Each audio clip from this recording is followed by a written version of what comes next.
Hi there, I'm going on a little adventure today. I'm going to be visiting a friend's studio. He is selling some acoustic panels that he no longer needs, so let's go. You can probably hear right now that it is raining really heavily. Absolutely not the right day to be doing this, but when the opportunity strikes, you just gotta go with it. So this is the struggle. I got my trolley and my umbrella because it's pouring outside. I'm trying to find the get-go that I managed to get for like $8. Not a bad deal. There we are.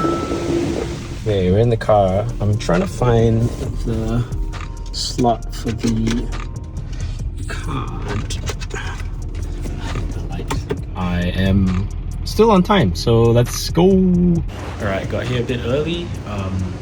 I feel like I've been here before, but I don't think so. I think I'm getting it confused with somewhere else. But this is a real cool space, man. We just loaded them up into the boot. Thanks so much to my buddy Juan. I'm gonna head back home and we'll see how we can set them up in the room. Thank God for the mini trolley. Very sleek. Hello.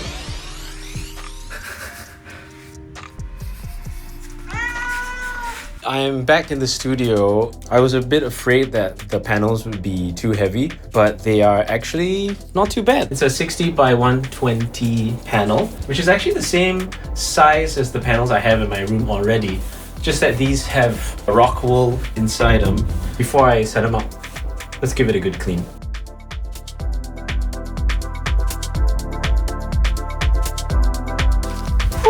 All right, I have a couple of ideas. I have 2 white ones and 2 black ones. I am considering putting the white ones behind my shelf over there. I am also considering whether I want to put it on the same wall where my table is. I do find that there are a lot of low frequencies that build up, especially when I'm mixing. It's around like 120 hertz. I've used one of those websites, I think it's called Amrock. You can play back a specific frequency and then it kind of just like exposes what's wrong with your room. But yeah, I need a drink.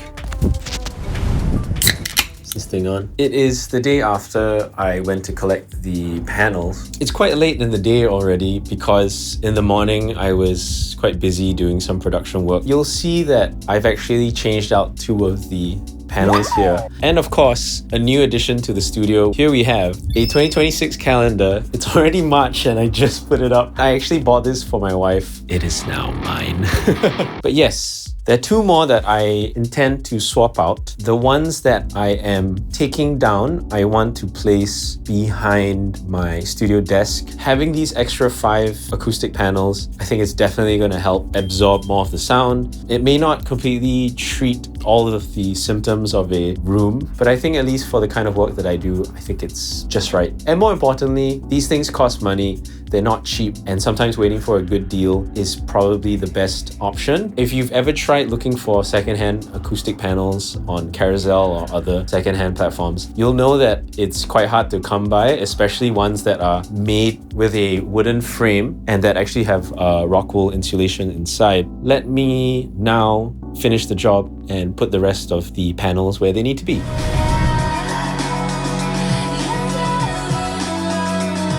that straight? Can't tell if that's straight. I don't know how we're gonna do this. I think the right move would be to just chuck it from the top. Ah, shit. Ah. Okay, that's done. I think I need to invest in one of those wireless microphones. I realized I didn't mention where the original acoustic panels were from. I got them a couple years back from Tolman. I think they're called the T Acoustic.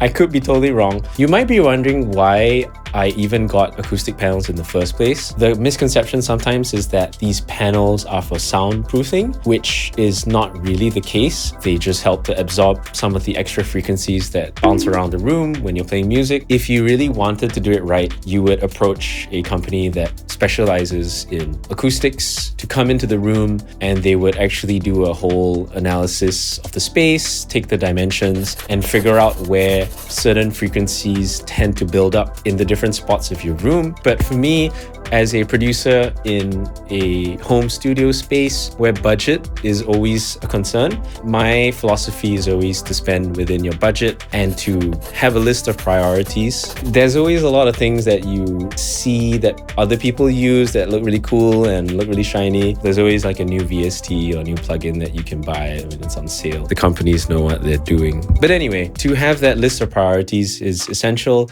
because it ensures that you're not just buying things because you think you need them. If there's something that you want to buy, especially if it's a big ticket item and it's expensive, don't rush into the purchase. Take some time. That philosophy has served me very well. I've built up the studio, or rather the equipment list. I don't have a lot of equipment, but I've amassed all of it slowly over the years. I've bought a lot of secondhand gear just because gear can be expensive firsthand. I do believe there are certain pieces of equipment that it actually makes sense buying it secondhand. Not everyone has the luxury of being able to just spend a lot of money on a firsthand item, especially as someone who wants to get into it. You don't really know so much about the product sometimes. There's just so many things out there that you could possibly buy. I've gone on this big tangent about the panels all the way to buying habits, but these are real concerns that an everyday person deals with, even if it's not related to music or music equipment. All right, I don't know why I was standing up and rambling, but yeah, thank you so much for watching this video. It means a lot if you stayed all the way to the end. Again, if you have any questions about the equipment that I talk about in this video, or if you want to know more about